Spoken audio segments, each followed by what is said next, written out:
중에서요, 갓 태어난 아기는 자기 존재를 어떻게 확인하느냐, 내가 좋고 아름답고 내가 귀한 존재라는 것을 아기는 어떻게 확인하느냐, 타인의 눈을 통해서 확인을 하는 거예요. 특별히 엄마가 아기를 품에 안고 젖을 먹이죠.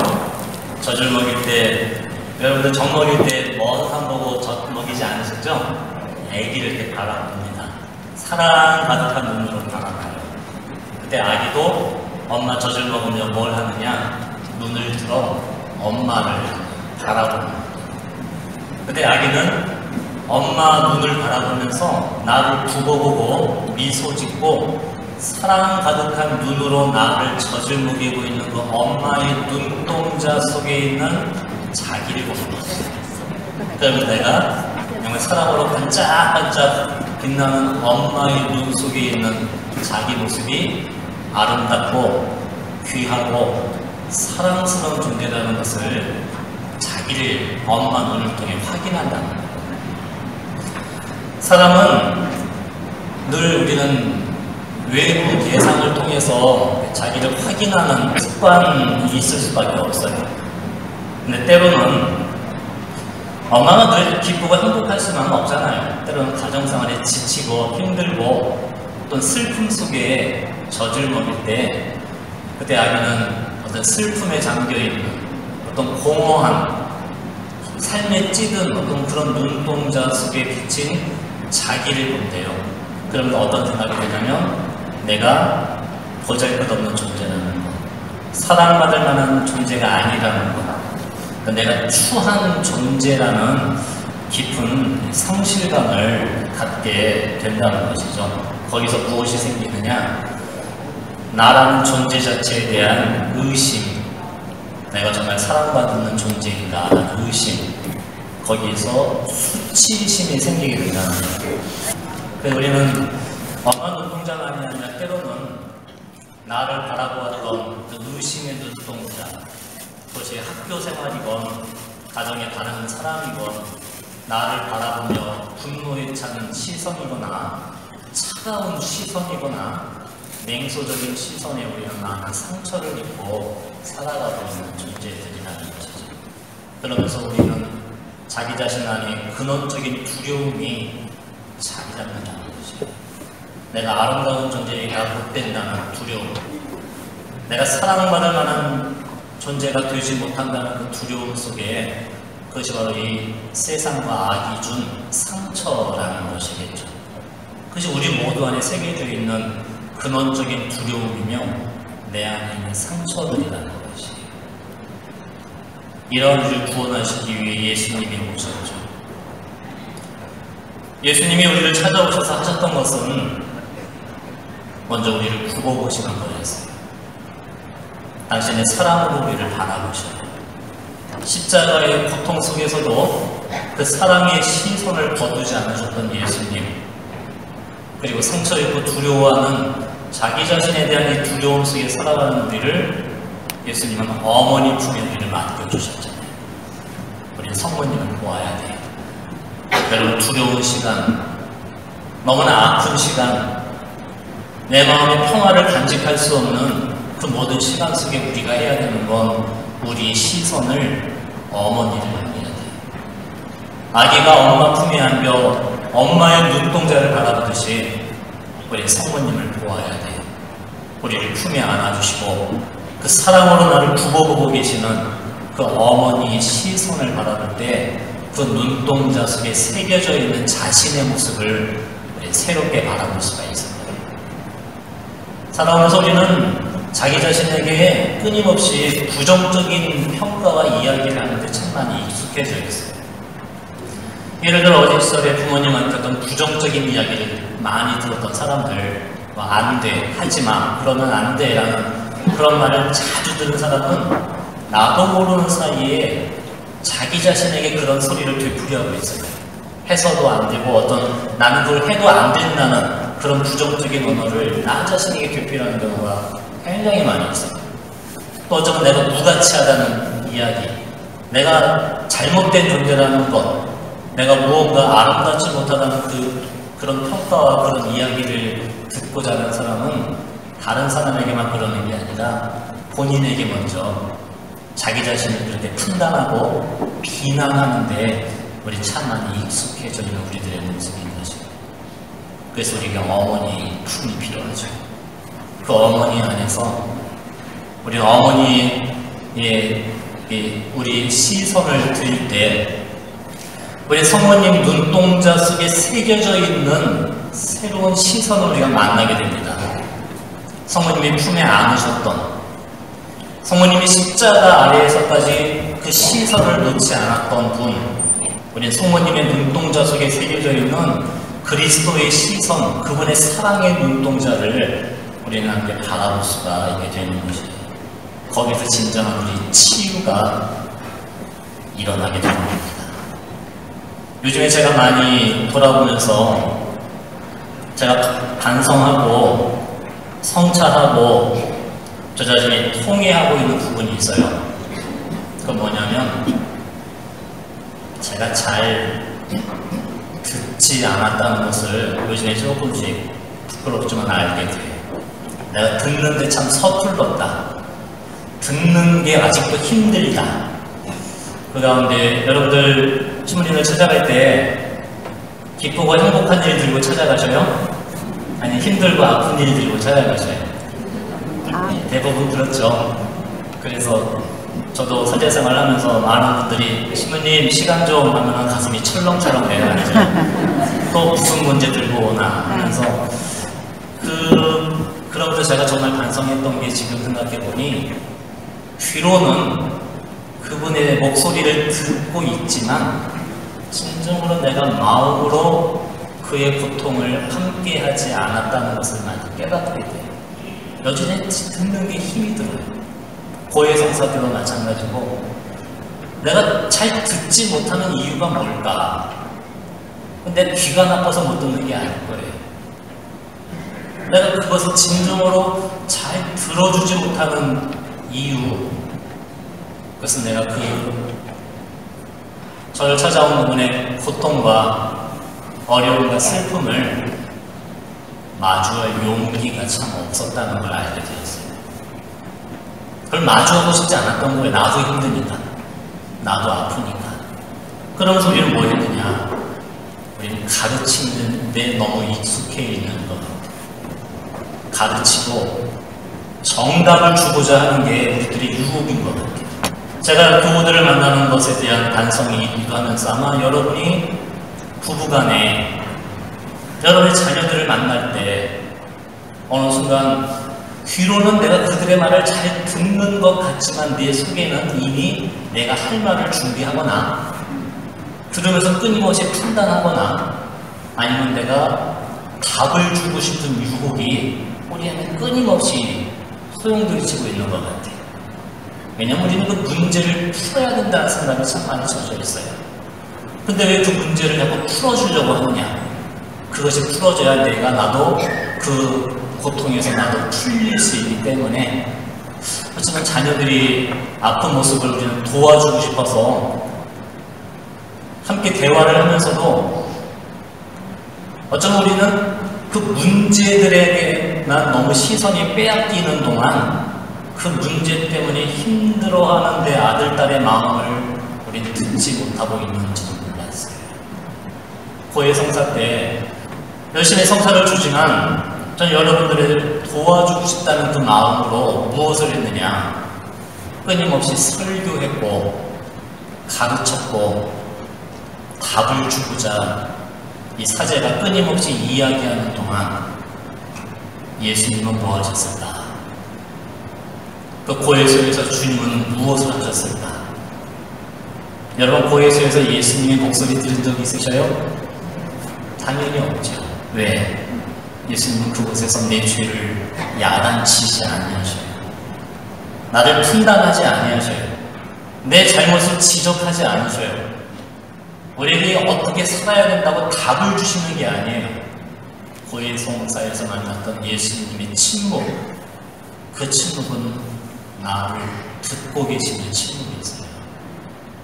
여러분이 고해소를 찾아올 때 힘든 마음으로 찾는 걸 알아요. 고해에서 예수님은 뭐 하셨느냐? 여러분의 그 고통을 들으셨고, 이 깊은 슬픔을 듣고 계셨고, 정말 힘들게 고백하는 나의 아픔을, 나의 부끄러움을 아무런 판단 없이 단죄하지 아니하시고, 내 죄를 지적하지 아니하시고 들어주셨다. 그분의 그 들어줌이 진정으로 이를 용서하고 치유해주는 사랑이었죠. 여러분, 고해에서 사제의 목소리가 여러분을 구원해주는 게 아닙니다. 사제의 설교가 여러분을 죄를 용서하는 것이 아닙니다. 저는 정말 반성하는 게 끊임없이 가르치고 끊임없이 설교하고 답을 주고자 하는 저의 모습과 달리 예수님은 여러분의 그 고통과 슬픔을 귀 기울이셨고 그를 진정으로 사랑으로 들어주셨던 그분의 그 들어주심이 우리를 치유해 주셨고, 예수님의 그 들어주심이 우리 죄를 용서해 주셨던 사랑이었다는 것을 지금에서야 고백하게 됩니다. 성모님도 어머니로서 자녀들의 모든 것을 들으십니다. 여러분, 첫 번째 성령 강림의 순간에 어떤 일이 있었습니까? 사도행전 2장에 거센 바람이 불더니 불꽃 모양의 혀가 각 사람 위에 내리고, 이제 사도들은 성령으로 가득 차 성령께서 표현의 능력을 주시는 대로 다른 언어들로 말하기 시작하였다. 여러분들이 다 알고 계시는 내용이잖아요. 근데 성령 강림 때 성령의 능력으로 말을 하는 기적도 있었지만 또 다른 기적이 있었습니다. 어떤 기적이냐? 전 세계에서 모인 유다인들이 사도들이 하는 말을 어떻게 알아듣게 되었어요. 자기 고향말로 알아듣게 되었다. 만약 듣는 기적이 일어나게 된 것입니다. 듣는 기적. 그럼 창세기 11장에 보면 바벨탑 이야기가 있어요. 여러분, 바벨탑 이야기 잘 알고 계시죠? 인간의 교만의 탑을 쌓습니다. 인간의 힘을 모아 하느님과 동등해지려고 하느님의 자리까지 올라가려고 이 교만의 탑을 쌓고 있을 때 하느님께서 이들을 그대로 내버려둬서는 안 되겠구나 하면 뭘 뒤섞어 놓으셨어요? 말을 뒤섞어 놓으셨어요. 말이 뒤섞어 놓으자 서로를 알아들었어요? 알아듣지 못한 거예요? 알아듣지 못한 거죠. 알아듣지 못하니 어떻게 되었느냐? 사람들이 온 땅으로 흩어버리게 되었다. 흩어버리다. 창세기 11장 9절에 나오는 그들이 거기서부터 흩어지게 된 그곳이 바로 바벨이라고 불렀다. 왜? 바벨은 흩어버리다라는 뜻이기 때문에 그래요. 흩어버리다. 오늘날 우리가 이 죄의 결과가 흩어짐이라는 사실입니다. 하느님이 우리를 흩어놓았다기보다 인간의 교만의 결과가 무엇이냐? 하느님을 대적한 교만의 죄의 결과가 거기서부터 알아듣지 못하게 되는 거예요. 서로를 듣지 못하게 되니 흩어지게 되었다라는 것이죠. 오늘날 우리나라가 분열되고 흩어지게 된 그 이유, 이 나라가 남북으로 갈라지고 또 갈라진 이 나라가 진보와 보수로 서로의 이념으로 또 갈라지고 흩어지게 된 상황, 그래야 국민이 서로를 증오하고 갈라서며 우리가 흩어지게 된 이 현실, 우리 가정이 조각나고 흩어지게 된 이 모습들, 형제가 원수가 되고 그리고 나 자신도 조각조각 분열된 모습으로 우리 생각 따로 마음 따로 내 행동 따로 과거의 내 모습, 지금의 내 모습이 조각조각 난 채로 흩어지게 된 바벨탑의 가장 큰 원인이 말이 주석해서 듣지 못하게 된 것처럼 어느 순간 우리는 서로를 듣는 능력을 잃어버린 거예요. 참 안타까운 현실이지만 텔레비전 뉴스를 보면 정치인들 소리는 요란하고 고성은 오고 가는데 대화가 안 되는 것을 많이 바라보게 됩니다. 가정인도 마찬가지일 거예요. 정말 대화가 점점 사라져가는 이유는 말이 없어서 대화가 안 되는 게 아니라 말은 많은데 더 이상 서로를 들으려 하지 않기 때문에 그런 것이죠. 자기만이 옳다고 내세우는 것, 내가 아는 것이 정답이라고 내세우는 사이 우리는 서로를 듣지 못한 채 우리는 이 소리에 묻혀 살아가는 모습이죠. 어떤 가정 전문가가 그런 이야기를 하더라고요. 가정에 아들이 아버지랑 같이 있으면 대화가 전혀 안 된대요. 아버지는 이렇게 이야기한답니다. 아들아 대화하자 하면서 뭐 하냐면 아버지가 자기 하고 싶은 이야기만 막 한대요. 그러면서 오늘 대화 끝! 잘했다! 끝나는데 전혀 대화가 안 되는 거예요. 그나마 엄마랑 같이 있으면 대화가 조금 이어진대요. 그냥 엄마는 조금이라도 들어주는 입장이기 때문에 여러분 대화의 기본은 말이 아니라 듣는 것입니다. 우리 서로를 대화하자고 하면서 서로를 듣지 않는 경우가 너무나 많아요. 자기 주장만 되풀이하거나 내가 답을 주고자 어떤 판단하고자 하는 것, 그때 어느 순간 그 순간부터 우리는 듣는 능력을 우리는 잃어버리게 됩니다.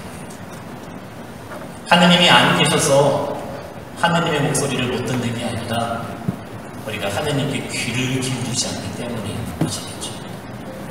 하느님한테 내가 하고 싶은 이야기만 되풀이하니 하느님이 내 마음속에 하시는 말씀을 우리는 알아듣지 못하는 거예요. 그러니 우리 가정의 진정한 대화가 사라지는 거죠. 부모와 자식 간의 부부 간의 대화가 사라지는 것은 우리가 말이 없어서 대화가 안 되는 것이 아니라 진정으로 서로를 들으려 하지 않기 때문인 것이에요. 그리고 또한 굉장히 큰 아픔이 있어요. 내가 나를 모르는 거예요. 내가 내 목소리에 귀를 기울이지 못하는 거예요. 내 안에 있는 참된 내가 나에게 무엇을 원하는지, 무엇을 속삭이는지 우리는 듣지 못해요.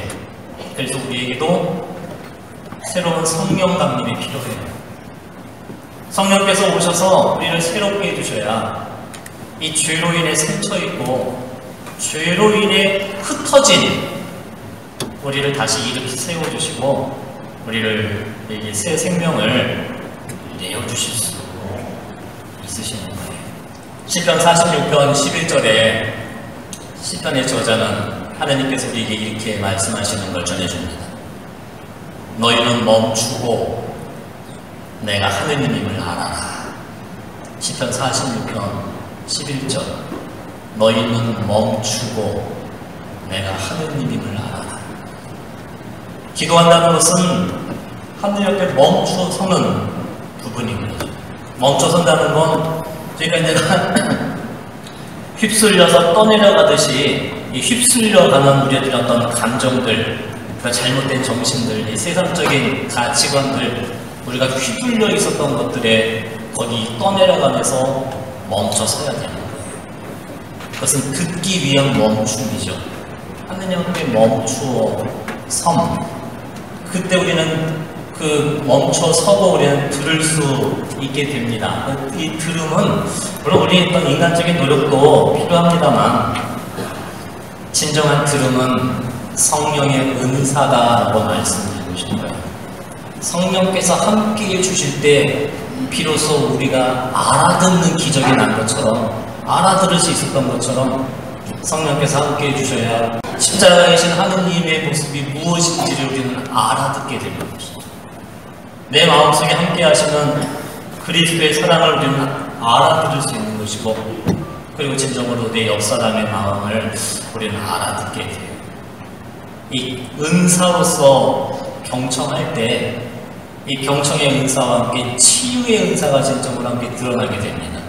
나를 치유해 주시는 우리 병든 우리 가정을 치유해 주시고 갈라진 이 나라 이 민족 갈라진 흩어진 이 세상을 치유해 주시는 하느님의 이 손길은 우리 들음에서부터 시작이 되는 것이에요. 2014년도 교황 프란치스코께서 한국을 방한하셨던 거 기억하십니까? 벌써 5년이 지났네요. 그때 한국에 한 5일 동안의 짧은 시간 동안 머무르셨잖아요. 그러면서 짧은 시간 동안 많은 곳을 방문하셨고 많은 사람들을 만나셨어요. 저는 지금도 기억합니다. 그때 여러분도 계셨을 것 같아요. 광화문 광장에 시범미사할 때 교황님이 무게차 타시고 광장 한 바퀴 천천히 돌고 계셨잖아요. 화면으로 이렇게 보고 있는데 교황님 탄 차가 광장 남쪽에 멈춰 서더니 교황님이 내려가셨더라고요. 통역하는 신부님과 함께 교황이 내려가 다가가신 사람은 그 세월호 유가족 가운데 피켓 들고 서 계셨던 아버지, 그 앞에 서서 그를 만나 주셨어요. 세월호 유가족들만이 아니라 많은 장애인들, 사회의 아픔이들, 소외인이들, 짧은 시간, 아마 그 만남의 시간을 보면 각자 한 길어야 5분을 넘지 않은 그 짧은 시간들이었을 거예요. 근데 2014년도에 교황님을 만났던 그분의 모습을 보았던 많은 사람들의 공통된 체험이 무엇이냐면 그 만남의 시간은 짧았지만 나는 충분히 깊은 만남을 가졌다라는 체험이 다 있었다는 것이에요. 도대체 그 비밀이 뭘까? 그건 시간의 양에 따른 결과가 아니라 교황께서 하셨던 것이 무엇이었느냐? 교황은 그 많은 사람들을 만나셨고 우리나라에 머물면서 뭘 하셨느냐? 교황은 가르치지 않았어요. 설교하지 않으셨어요. 우리의 잘못을 지적하지 않으셨어요.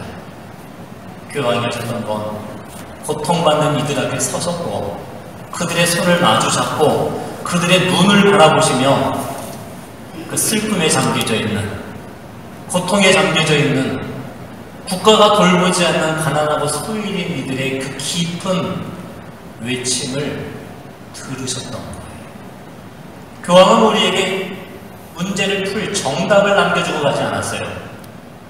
우리가 어떻게 살아야 된다는 어떤 신비로운 가르침을 남기고 가신 것이 아니라 우리의 슬픔과 고통에 함께 한다는 당신의 그 공감, 연대, 그리고 우리의 고통을 듣고 있다는 그 모습을 남겨주고 가셨죠. 2014년도 우리나라가 혼란스럽고 참 아팠던, 고통스러웠던 그 시간에 교황의 방안은 우리를 다시 일으켜 세우는 새로운 힘과 용기가 되었다고 생각이 들어요. 그리스도의 대리자인 교황을 통해 그분을 만났던 많은 이들이 느꼈던 것은 바로 이 교황을 통해 하느님께서 내 고통을 듣고 계신다는 체험, 내가 혼자가 아니라는 체험. 많은 사람들이 나를 무시하고 소외시키지만 하느님만은 나를 판단하지 아니하시고 나의 이 모습을, 내 애달픔을 들어주신다는 그 체험. 그래서 은사로서의 들어줌, 진정으로 내가 그를 들어줄 수 있을 때 거기에는 놀라운 치유가 함께 일어나게 되는 것이에요. 성모님은 우리가 함께 모인 체납골로 또 다른 이 다락방에서 제자들이 성모님과 함께 한 마음으로 기도하며 그들은 그 침묵 속에 기도하며 무엇을 하였느냐? 어머니께 시선을 드리고 어머니 눈동자 속에 새겨져 있는 예수님을 새롭게 바라보고, 그리고 예수님께서 나를 판단하지 아니하시고 나의 죄를 단죄하지 아니하시고 나의 잘못을 지적하지 아니하시며 지금 내가 안고 있는 모든 두려움과 슬픔과 아픔을 당신의 마음으로 함께 해주고 계신다는, 나를 들어주신다는 이 들음을 그들은 체험하였던 것이죠. 그때 그들도 성령으로 새롭게 들을 수 있게 된 것이에요. 그리스도의 말씀을 새로운 마음으로 듣게 된 것이고, 그리고 이 세상을 나가 고통 속에 있는 그들과 함께하며 용기를 내자고, 비록 우리는 넘어졌고 우리는 죄로 인해 상처받았지만 그리스도께서 이 세상을 이기셨다고, 우리의 삶은 아직 끝난 것이 아니라고, 이 마지막은 하느님이 책임져 주신다고, 그래서 그들과 함께 했던 것이죠. 저는 지금도 듣는 게 서투르면서 고통스럽습니다. 듣는 건 쉬운 게 아니에요.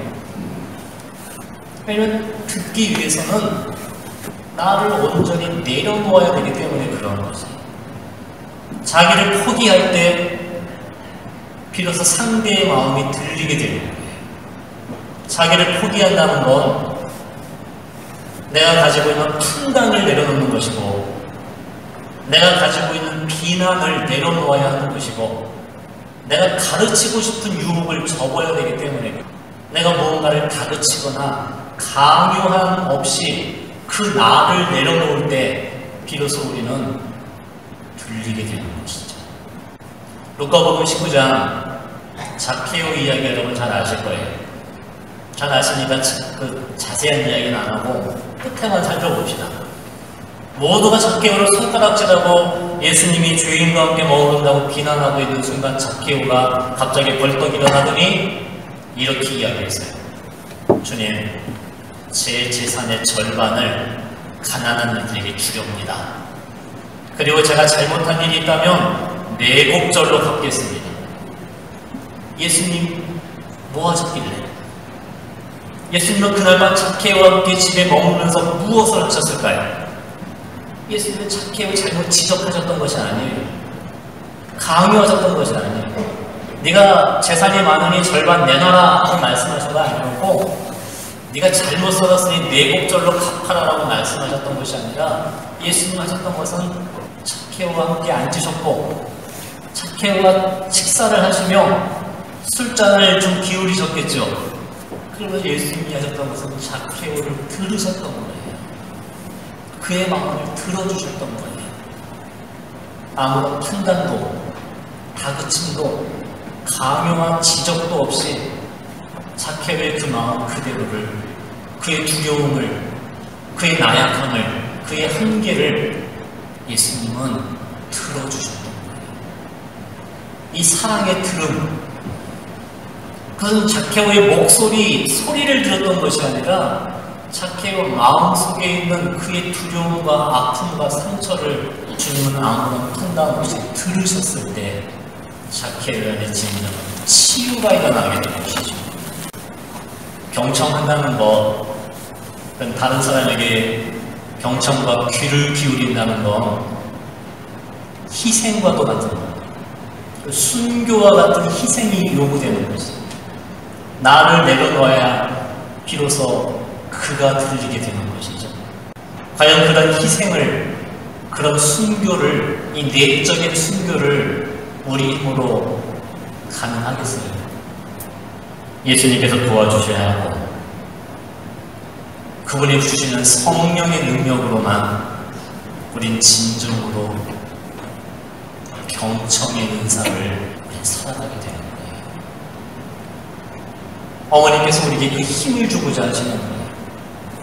거기서부터 우리 자신이 변화될 수 있는 것이고, 거기서부터 우리 가정이 변화될 수 있는 것이며, 우리가 그러한 사랑의 들음, 그건 나 혼자 듣는 것이 아니라 내 안에 계신 성령의 힘으로, 예수님의 귀로, 성모님의 귀로 우리가 이 세상을 들어주고, 고통받는 이 죄인들, 우리에게 도움을 청하는 이들을 진정으로 들어줄 수 있을 때, 그 들어주심은 내 인간적인 능력이 아닌 성령의 능력으로 이 사회를 치유해 주시고 이 가정을 변화되게 해주시는 그런 힘으로 우리 안에 자리를 잡게 되는 것이죠.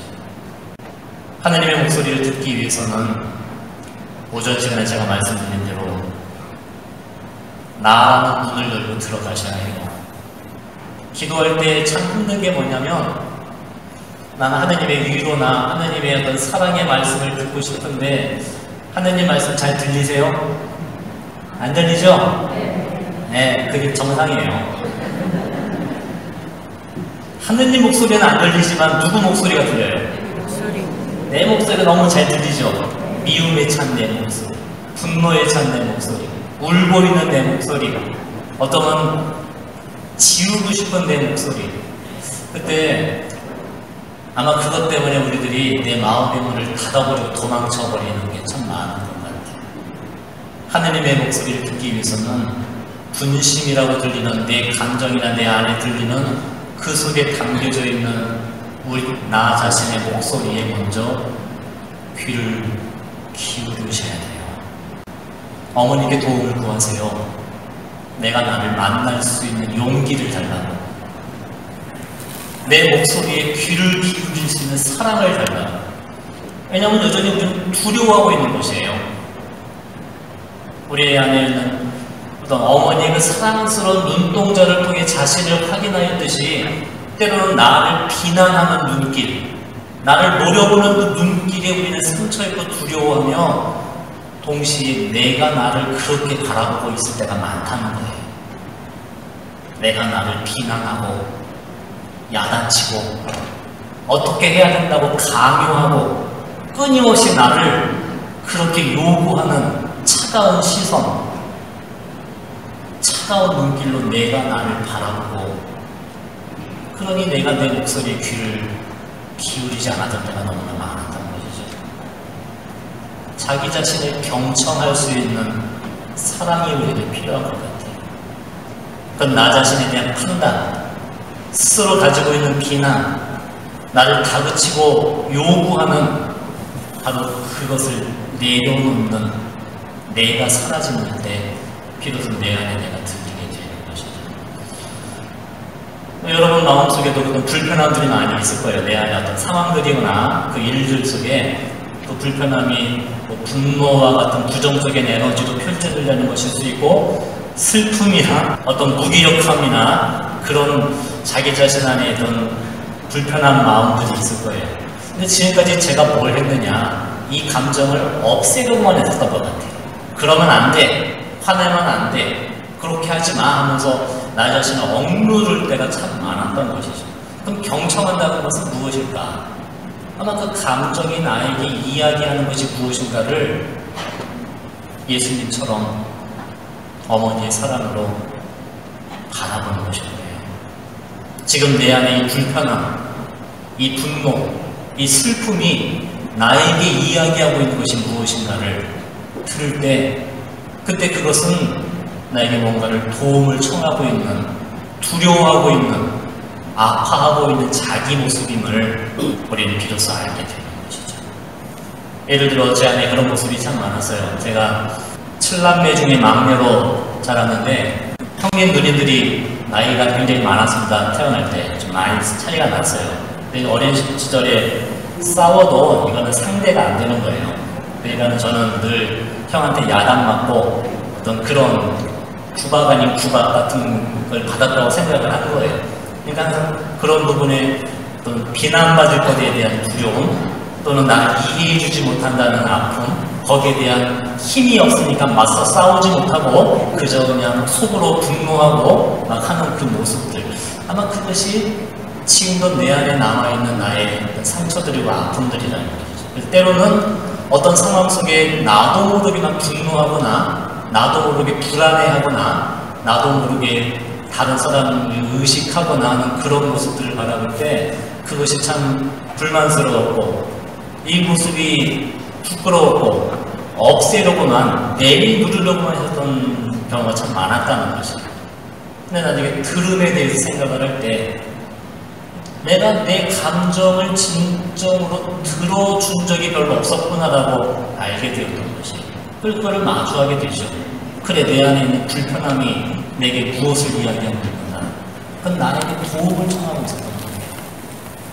그 두려움 속에서, 또는 아픔 속에서.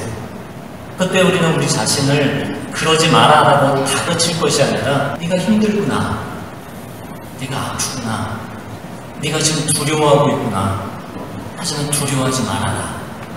아무도 너를 판단하지 아니하고, 지금 아무도 너를 단죄하지 아니하고, 내가 너의 편이다 하고 나 스스로에게 이야기해 줄 수 있었을 때, 그때 그 마음이 조금씩 풀려날 수가 있게 되더라고요. 어머니께 도움을 구해보세요. 내가 들을 수 있는 은사를 허락해달라. 귀 기울일 수 있는 용기를 달라. 먼저 나 자신을 들을 수 있는 그런 사랑을 달라. 지금까지 엉굴렀었던, 없애버리려고만 했었던 자기 모습이 아니라 내가 나에게 무엇을 이야기하고 있는가, 그것은 사랑이 필요한, 상처 있고 아픈 내 모습임을, 그때 그것은 없어져야 될 대상이 아니라 사랑해 줘야 할 대상이라는 것을 우리는 알게 되는 것이 거기서부터 조금씩 치유가 일어나게 되는 것이 가족들과 이웃들과의 관계도 마찬가지예요. 우리가 어떤 가족들, 자녀들이나 누군가 이야기할 때 마음이 불편할 때가 많을 거예요. 그 불편함은 무엇이냐면 내가 그가 겪고 있는 고통을 마주하기 싫다는 것일 수도 있어요. 그 문제를 내가 함께 마주해야 되는 것이 힘들다는 표현일 수도 있어요. 그건 내가 힘이 부족한 거죠. 함께 견뎌줄 힘이 부족한 거예요. 그래서 우리는 쉽게 선택하는 것이 그 문제를 없애려고, 그 문제를 풀려고 하다 보니 그 문제에 아파하는 그 사람의 마음을 알아주지 못했던 거죠. 그 사람의 마음을 안아주지 못했던 거죠. 그저 현실 어떤 문제만을 이야기했었고 그것을 가지고 다루다 보니 그 문제 속에 두려워하고 아파하는 그를 우리가 사랑하지 않았다는 것을, 그것이 듣지 않았다는 이야기. 경청은 아까 우리 차별자다 배웠지 않습니까? 차별진 내 마음이 어떤 마음을 이렇게 세우는 거예요? 그래요. 존경과 감사의 마음을 세우는 게 차별이잖아요. 여러분 그때마다 차렷을 하세요. 먼저 내 몸을 이렇게 세우세요. 그리고 내 마음에 존경과 감사로 나를 이렇게 세우셔요. 이 무한한 존경과 깊은 감사가 일어설 때 우리는 들을 수 있어요. 상대에 대한 무한한 존경과 깊은 감사의 마음을 가졌을 때 우리는 귀가 열리게 됩니다. 존경과 감사의 마음 안에서 우리는 들을 수 있는 게 되는 거예요. 그래서 우리는 먼저 누구에게 존경과 감사를 다시 이렇게 세워요? 시작이 자기 자신이에요. 여러분 자신에 대한 존경과 감사를 이렇게 세워보세요. 나를 비난하지 말고, 다그치지 말고, 야단치지 말고, 강요함 없이 나 자신에 대한 존경과 감사를, 나라는 존재 자체에 대해, 나를 창조하신 하느님께 이러한 내 가난하고 병든 모습을 사랑하시고 그 모습에도 함께 계시는 그리스도께 존경과 감사를 세울 때 우리는 비로소 나의 목소리를 들을 수 있게 되는 거예요. 내가 나를 알아듣기 시작했을 때 내 안에 계시는 하느님을 알아들을 수 있게 되는 것이고, 그리고 내 옆사람 안에 계시는 하느님을 만날 수 있게 되는 것이에요. 무한한 존경과 이 깊은 감사, 성령님께 도움을 구하세요. 2000년이 지난 오늘날을 우리는 새로운 성령 강림이 필요한 우리들이, 듣지 못하는 우리들, 들음의 은사가 사라져버린 우리들, 창세기 11장 9절의 바벨탑 이야기처럼 흩어짐의 시작은 말이 뒤섞여 알아듣지 못하였다는 것, 듣지 못하기 때문에 우리가 흩어지게 되었다는 것. 그럼 우리가 다시 일치하기 위해서, 우리가 다시 일어서기 위해서 필요한 것은 가르치는 것이 아니라 들어주는 거예요. 우리가 진정으로 들을 수 있을 때 거기에 치유가 일어나고 새로운 일치와 화해가 일어나게 되는 것이죠. 성령님께 도움을 구하셔요. 내가 나를 진정으로 만날 수 있도록 성령의 도우심이 필요해요. 내가 나 자신에게 귀를 기울일 수 있도록 들음의 은사를 나에게 허락해달라고 우리는 기도하셔야 돼요. 왜냐하면 주님께서도 이방인들처럼 기도하지 말라고 하셨죠. 그들은 말을 많이 해야 기도를 잘하는 것처럼 생각되지만 숨은 일도 보고 계시는 하늘에 계신 아버지께 기도하여라 그러면서 주님께서는 어디 가서 기도하라고 하셨어요? 골방에 들어가 기도하여라. 여러분 그 골방은 어디를 의미하겠습니까? 우리들 마음에, 우리들 영혼 속에 다른 사람이 보지 못하는, 그러나 하느님께서 보고 계시고 다른 사람이 듣지 않지만 하느님께서 들어주고 계시는 내 마음 속에 들어가야 돼요. 근데 우리는 아까 말씀드린 대로 여전히 두려워하고 있어요. 자기를 만나는 걸 두려워하고 있는 거예요. 내가 내 모습과 마주하기를 두려워하고 있는 것이에요. 그래서 우리가 이 세상을 헤매고 있었던 것이 어머니의 손을 잡으셔요. 길의 인도자이신 성모님께서는 바로 이제 우리들 내면을 향한 여행에 동행해 주실 거예요. 어머니의 사랑에 힘입어 우리는 이 어두워 보이는, 깜깜해 보이는 두려움으로 가득 찬 내 내면 속으로 우리는 들어갈 수가 있게 되는 것이에요. 하지만 거기에서, 그 자리에서 우리는 상처 입은 우리들의 모습, 기억하고 싶지 않았던 우리들의 아픔들, 고통스러운 내 모습을 우리 다시 한번 마주할 수 있는 용기를 갖게 되는 거예요. 여러분, 치유는 상처가 없어지는 게 아니에요. 부활하신 예수님 제자들에게 나타나서 제일 먼저 보여주신 게 뭐예요? 두 손과 옆구리에 뭘 보여주신 거예요? 보아라, 나다. 부활이란 상처가 사라지는 것이 아니라 그 상처가 새로워지는 것입니다. 피고름으로 가득했던 상처가 부활하신 예수님은 그 상처 속에 새로운 걸 담아내셨죠. 당신의 사랑을, 당신의 생명을. 우리는 예수님께 죄를 드렸고 죽음을 드렸지만 이 죄를 이기신 그리스도는 당신의 상처에 죽음 대신 생명을 담아, 우리의 죄 대신 용서와 자비를 담아, 보아라, 나다. 네 손을 내 옆구리에 넣어 보아라. 의심을 버리고 믿어라. 우리들도 우리 자신을 만나, 비록 상처 입은 우리를 만나게 될 것이지만 우리는 그 속에, 그 상처 속에 계시는 예수 그리스도, 그분을 새롭게 만나는 치유는 거기에서 생기게 되는 것이에요. 진정으로 치유된다는 건 내가 고통스러운 그 기억이 없어지는 게 아니라 그 기억을 마주하는 것일 거예요. 근데 혼자 안 돼요. 예수님과 함께 하셔요. 성모님과 함께 하세요. 어머니의 사랑과 어머니의 도우심과 성모님은 우리를 그곳으로 인도해 주실 거예요. 그리고 거기에서 우리가 보지 못했던, 듣지 못했던 예수님을 만나고 그분의 사랑을 들을 수 있는, 우리들의 고통과 상처에 마주할 수 있는 용기를 주셔요. 두려워하고 있는 내 모습을 새롭게 바라볼 수 있는 용기를 주세요. 나약함과 마주할 수 있는 용기를 주세요. 우리는 어머니께 기도하셔야 돼요. 그래 우리 다시 일어나 우리 자신을 향하는 여행을, 그 순례의 길을 우리 걸어갈 수 있게 되는 것이고, 그곳에서 우리는 우리 가족들을 새롭게 만날 수 있게 되는, 성령의 정비에 계신 성모님께 우리를 봉헌하며 이 성령 감림을 기다리며 성모님과 한 마음으로 기도하던 그 제자들, 성모님은 그 제자들의 그 마음속에, 당신 마음속에 담고 있는 모든 것을 넣어주실 수 있으셨어요. 몽골의 성 루도비코 성인 아주 아름다운 표현을 해주셨습니다. 하느님은 이 세상의 모든 물을 한 곳에 모아 바다라 부르셨다. 그러니까 비가 내리고 시냇물이 흘러 강을 이뤄 모든 강물이 모여 도착하는 곳이 바다잖아요. 마찬가지로 하느님은 이 세상의 모든 은총을 한 곳에 모아 마리아라 부르셨다. 몽골의 성 루도비코 성인의 말씀이에요. 모든 은총을 한 곳에 모아 그 은총이 담겨져 있는 새로운 이 모든 은총을 하나도 잃어버림 없이 간직하고 있는 마음, 그게 성모님의 성심이지요.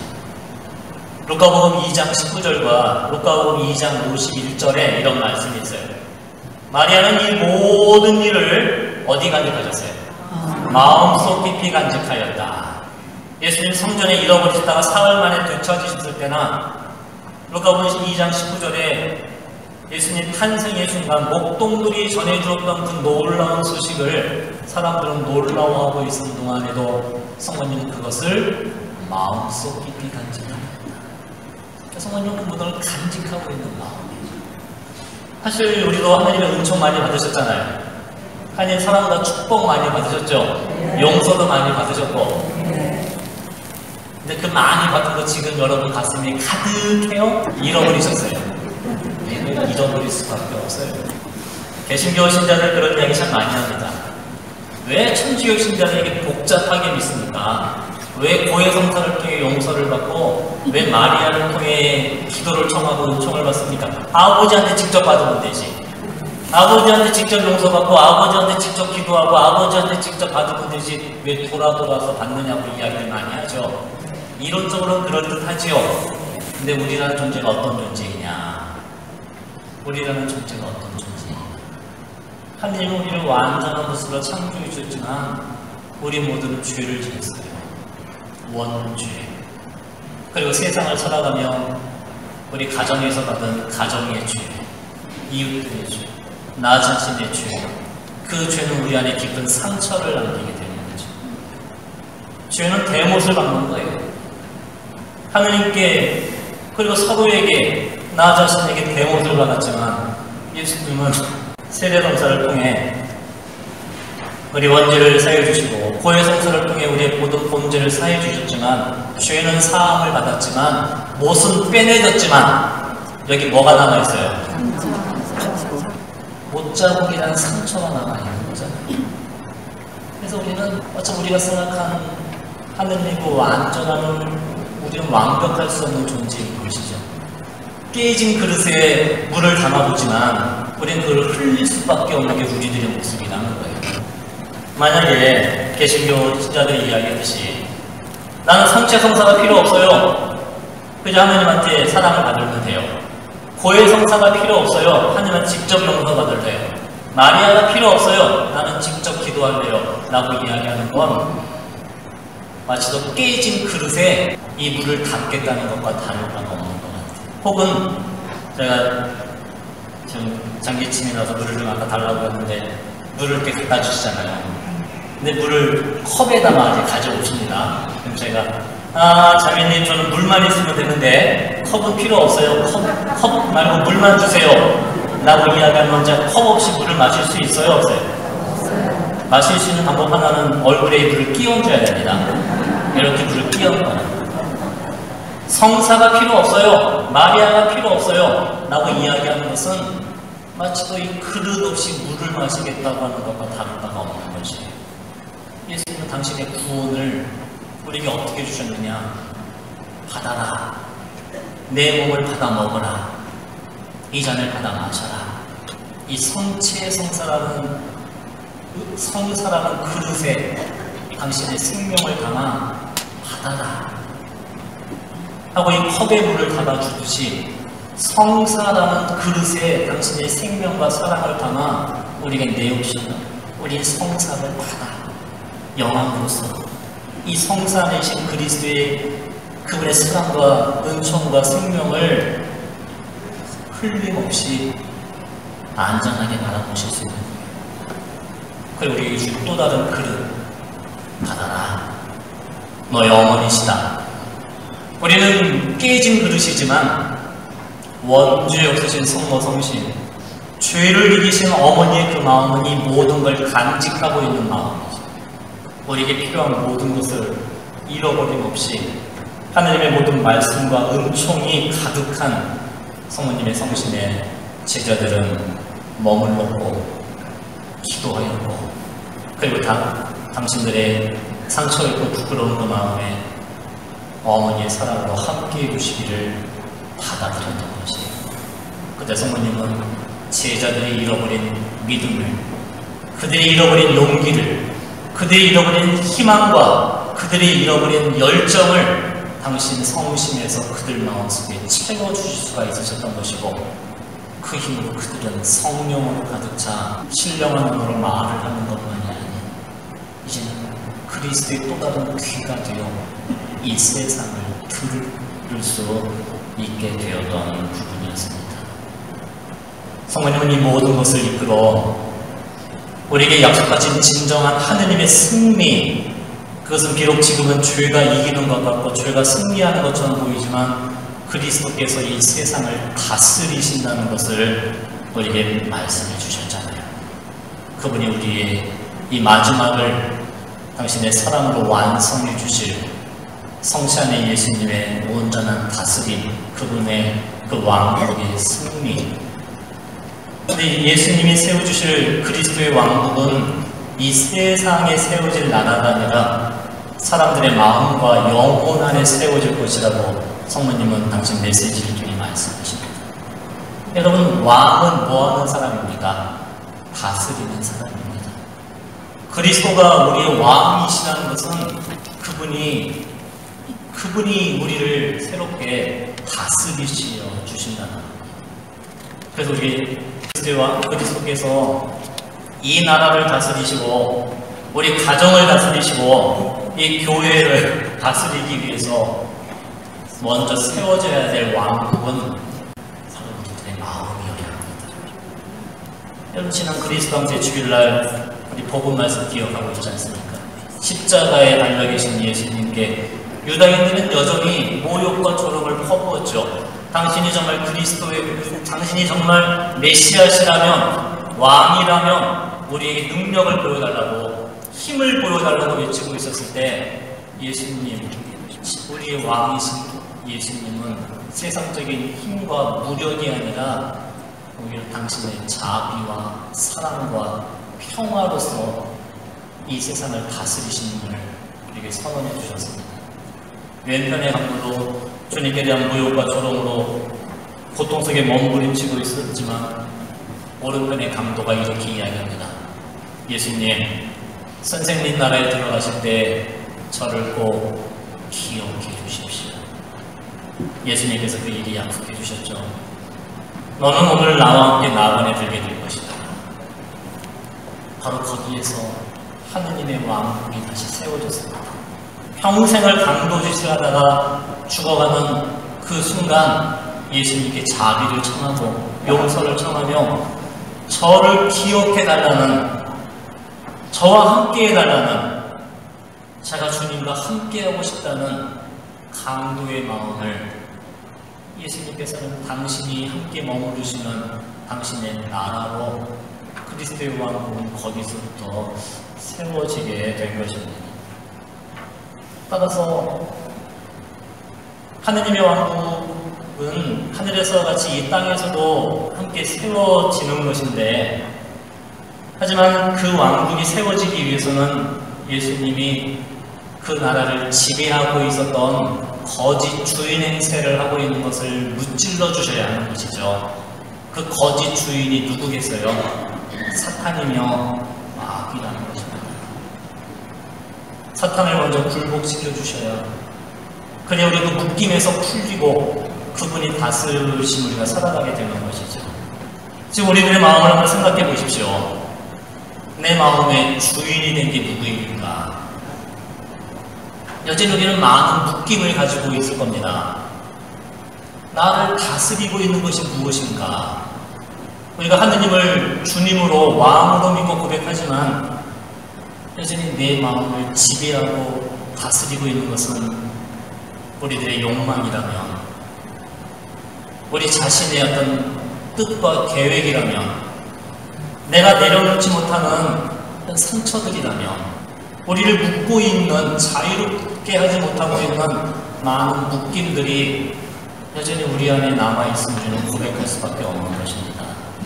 그걸 우리 힘으로 풀어낼 수 있겠습니까? 그래서 우리는 먼저 마음을 공헌해야 하는 겁니다. 내 힘으로 할 수 없다는 거. 예수님이 오셔야, 그분이 나를 다스려 주셔야, 그때 나를 묶고 있는 모든 묶임에서 우리가 해방되고 그분이 온전히 나를 다스리실 수 있다는 거. 그런데 여전히 곰곰이 보면 우리는 어떤 힘에 대한 욕망, 힘에 대한 갈망이 우리 안에 남아 있는 것 같아요. 자기도 모르게 우리가 완벽해지려는 노력들을 참 많이 하거든요. 그 완벽해지고 싶은 것, 그건 우리가 상처받기 싫다는 두려움에서 나오는 것이고, 어쩌면 그 완벽함이라는 그 속에는 무엇이 있냐면 내가 그 모든 것을 조종하고 통제하고 싶은 욕망이 자리를 잡고 있는 것이에요. 그래서 우리 가정은 완벽해야 된다는 것, 혹은 여러분들 가운데, 부모님들 가운데도 스스로 완벽한 부모가 되려고 노력하는 분들도 있으실 거예요.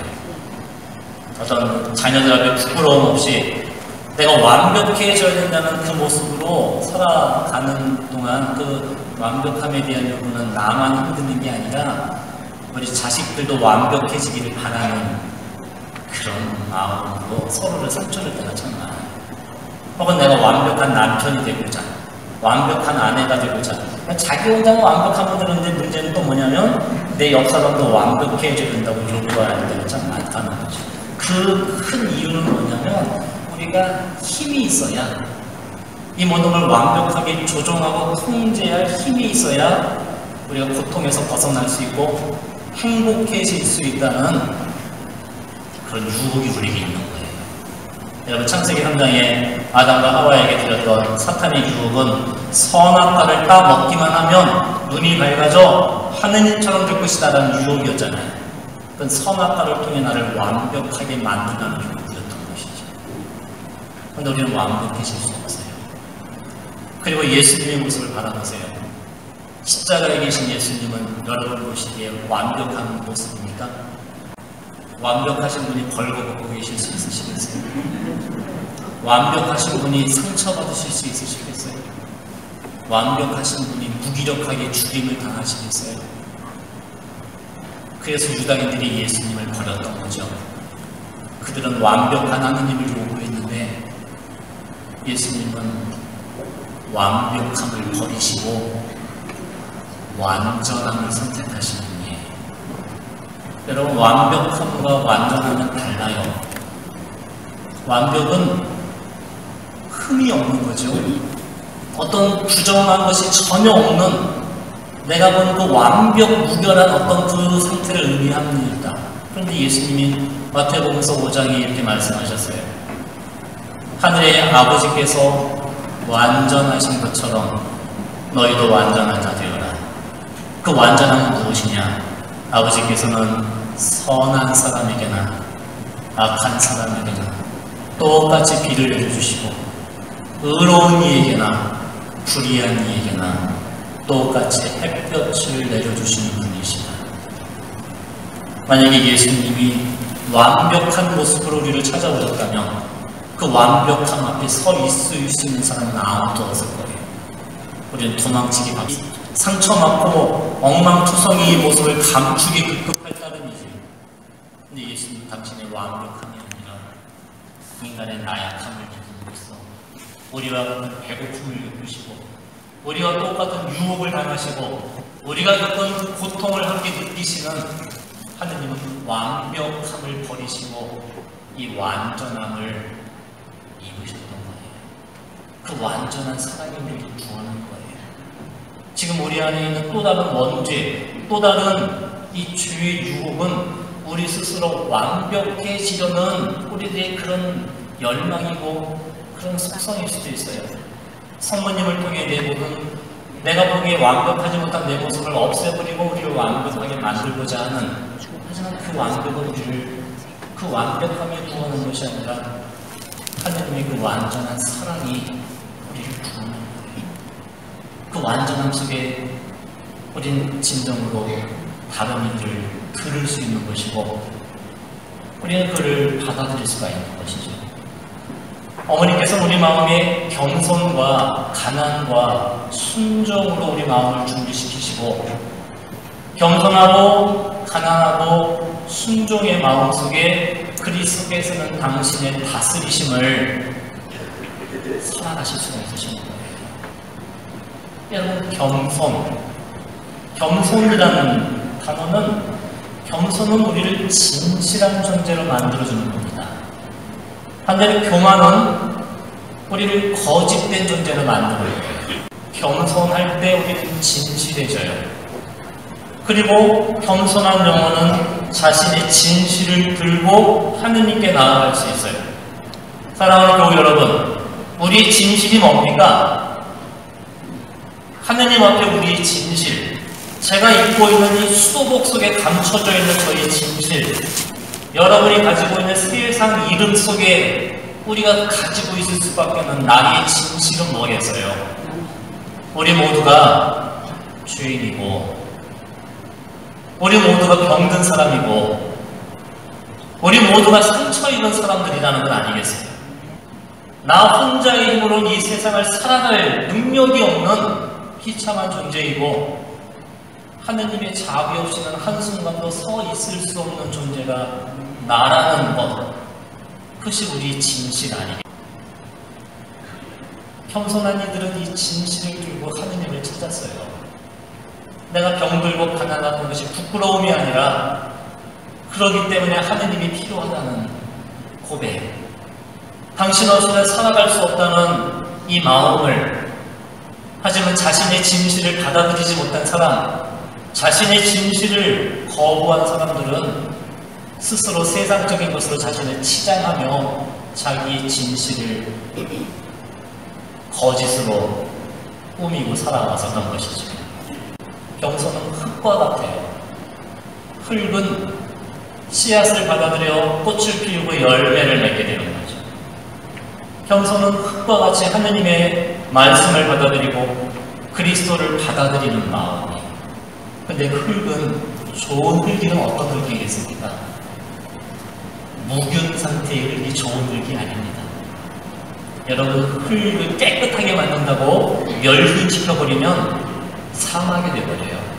아무런 풀도 자라나지 못하는, 우리들의 마음은 아무런 상처가 없는 멸균 상태가 좋은 마음이 아니라 여전히 상처 있고 아픈 마음이지만 이 마음에, 이 상처와 아픔에 하느님의 사랑을 받아들이는, 그것이 흙이 씨앗을 받아들이고 거름을 받아들여서 좋은 자양분으로 열매를 맺듯이 바로 그 겸손이란 자신의 진실함으로 하느님을 만나는 것이에요.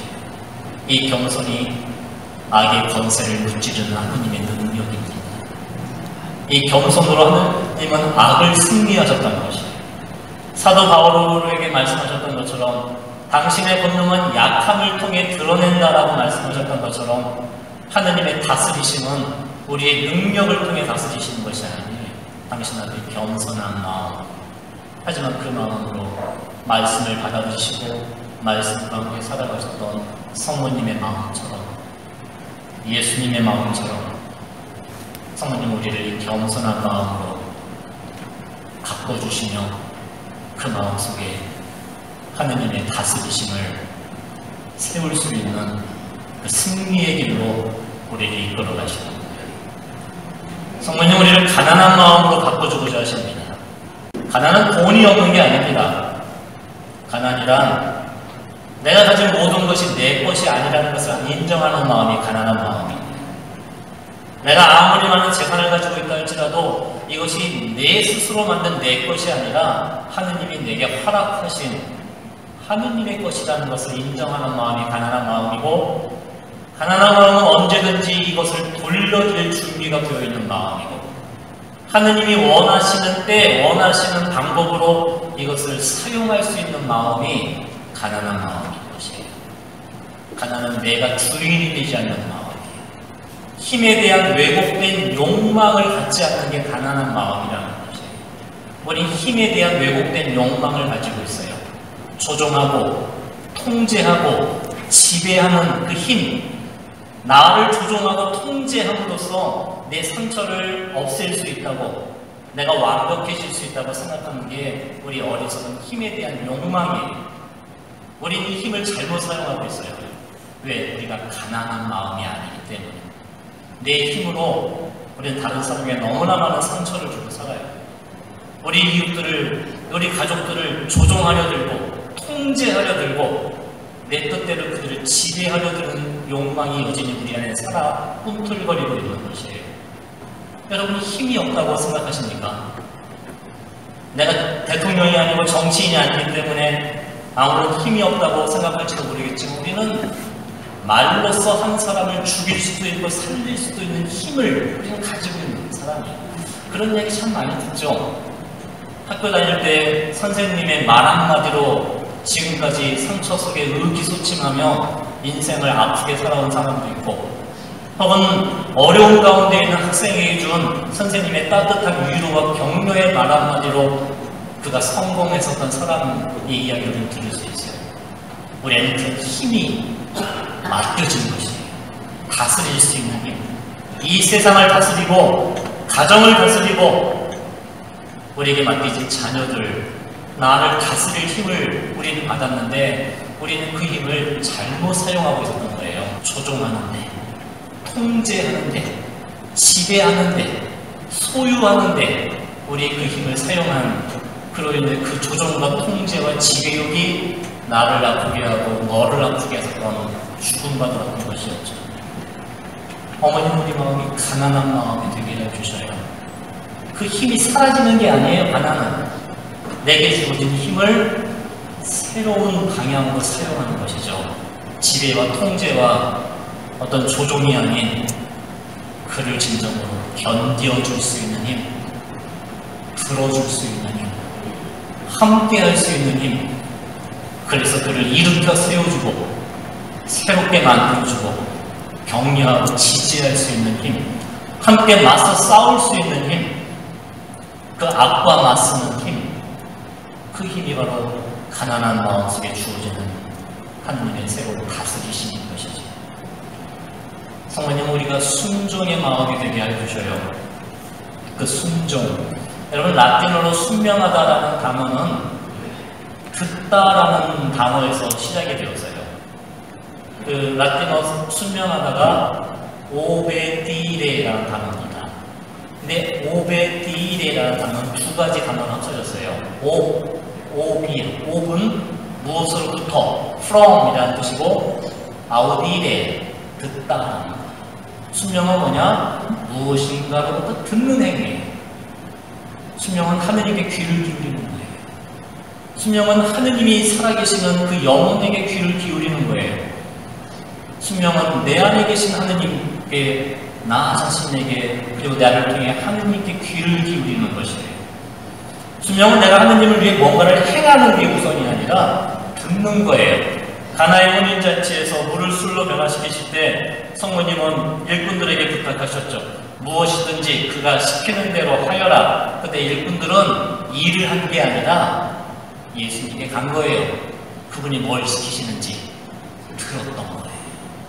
그 들음, 주님의 귀를 기울임, 지금 나에게 원하시는 것이 무엇인가를 듣는 것, 이 들음에서 그들은 자신의 몫을 실천할 수 있었고, 그 행위를 통해 물을 술로 변화시키는 당신의 영광을 드러내실 수 있습니다.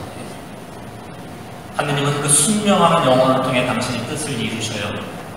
그 순명이라는 우리들의 믿음을 통해 물을 술로 변화시켜 주시듯이 나를 변화되게 해주시고 우리 자녀들을 진정으로 변화되게 해주실 수 있는 힘, 이 가정을 변화되게 해주시고 갈라져 있는 이 세상을, 흩어진 이 나라를 다시 새로운 나라로 세워주시는 그 힘은 하느님께 경성과 가난과 순종을 바쳐드리는 우리들의 마음에서부터 시작이 되는 것이고, 하느님의 왕국은 우리 안에서부터 점점 확장해 나가고 커져나가 마침내 이 세상에 당신의 사랑의 왕국을 건설하리라는 것이 주님의 약속이고 성모님의 메시지가 하는 것입니다. 희없이 깨끗하신 성모 성신의 승리는 바로 우리들 마음에서부터 시작이 되는 것이고, 이 새 하늘과 새 땅, 그분이 다스리시는 새로운 나라를 그냥 오는 게 결코 아닙니다. 결코 그냥 오는 게 아닙니다. 자, 오늘부터 하느님 나라가 내 안에 오세요 하고 시작되는 게 아닙니다. 지금부터 하느님 나라를 살아야지 결심한다고 되는 게 아니에요. 그 나라가 우리 안에 자리 잡기 위해서는 피비린내 나는 전투가 필요하다고 말씀하시는 거예요. 정화와 대환난과 징벌의 고통스럽고 피비린내 나는 시련을 우리는 반드시 거쳐야 된다는 것이죠. 내 마음속에 악과의 싸움, 이 유혹과의 싸움, 내 본성을 거슬러 살아가는 우리의 처절한 내적인 이 싸움을 통해 이 피비린내 나는 정화와 이 영적 전투를 통해 거짓이 아닌 하나님의 정의, 내 힘의 통제와 완벽함이 아닌 그분의 완전한 사랑이 우리를 다스려 가실 수가 있다는 거예요. 그 용기를 내셔요, 여러분. 지금은 영광을 맛볼 시간이 아니라 싸워야 하는 시간이에요. 지금은 그 영광을 맛보는 시간이 아니라 그 영광을 향해 우리가 어머니와 함께 내 내적인 어떤 전투를, 단련을, 그리고 정화와 보석을 살아야 되는 그런 시간이라는 것이에요. 그러나 감사하게도 그걸 우리 혼자 힘으로 살아가라는 것이 아니라 우리 이 사랑의 공동체를 주셨잖아요. 그리고 우리에게 어머니를 주셨잖아요.